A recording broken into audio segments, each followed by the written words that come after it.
Assalamualaikum warahmatullahi wabarakatuh. Saya Putri Amelia, NIM 19101028, Prodi Administrasi Publik, Stisipor Raja Haji Tanjung Pinang. Di sini saya akan menjawab 3 pertanyaan dari soal mata kuliah Manajemen Pembangunan Reguler semester 3. Yang pertama, yaitu setelah membaca bahan tersebut, teman-teman dan rekan-rekan diminta untuk memilih 3 dari 5 pertanyaan di bawah ini untuk kemudian dijawab. Pertanyaannya adalah sebagai berikut. Yang pertama, kenapa kapitalisme rentan menyebabkan kesenjangan ekonomi atau sosial? Kapitalisme atau kapital adalah sistem ekonomi di mana perdagangan, industri, dan alat-alat produksi dikendalikan oleh pemilik swasta dengan tujuan memperoleh keuntungan dalam ekonomi pasar. Kesenjangan sosial merupakan sesuatu yang menjadi pekerjaan bagi pemerintah yang butuh perhatian yang lebih.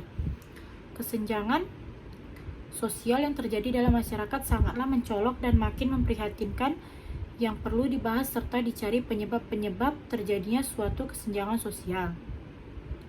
Kesenjangan sosial yang muncul dalam masyarakat perlunya sebuah keberanian dalam pengungkapannya.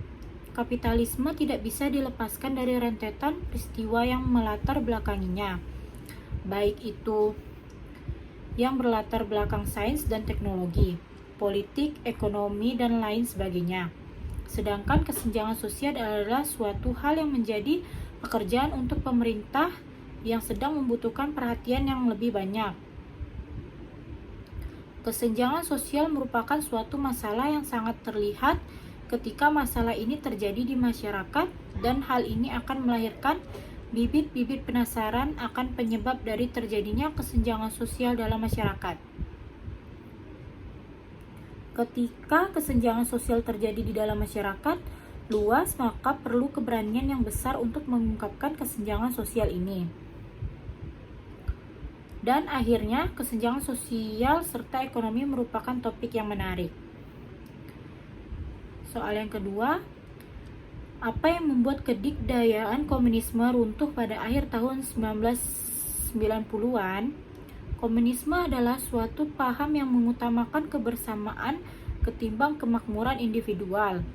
Sepanjang negara tidak mampu mengatasi kemiskinan dan kesengsaraan, paham ini bisa saja tumbuh dan mendapatkan tempatnya kembali, karena Marxisme memang berbicara terang-terangan mengenai ketidakadilan yang harus dilawan. Bagaimana dunia ini ditata dalam keadaan setara. Setiap orang mendapatkan bagian yang sama rata karena pada dasarnya kekayaan bumi ini milik bersama. Menurut saya, komunisme tidak akan muncul kembali di Indonesia selama ketidakadilan dan kesewenang-wenangan tidak dilakukan oleh negara kepada rakyatnya, namun merupakan alat untuk mencapai komunisme. Ini dikarenakan semua alat-alat kenegaraan seperti kepolisian, tentara, kejaksaan, dan sebagainya telah dipakai untuk diabdikan pada tercapainya komunisme. Sebagai akibatnya, negara memiliki pengaruh dan campur tangan yang begitu luas di berbagai bidang, baik dari sektor politik, hukum, budaya, dan sosial.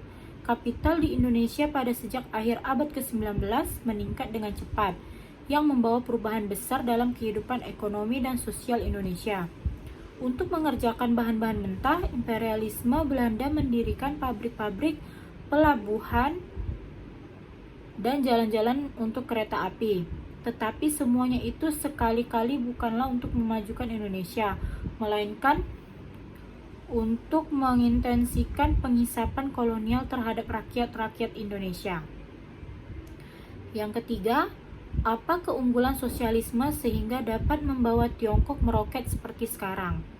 Sosialisme dengan karakteristik Tiongkok, yang berarti sosialisme yang disesuaikan dengan kondisi di Tiongkok, adalah ideologi resmi Partai Komunis Tiongkok yang didasarkan pada sosialisme ilmiah.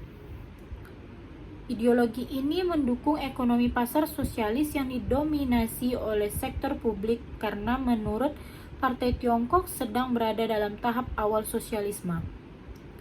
Pemerintah Republik Rakyat Tiongkok menyatakan bahwa mereka tidak melepaskan Marxisme, tetapi mengembangkan konsep-konsep teori Marxisme agar sesuai dengan sistem ekonomi barunya.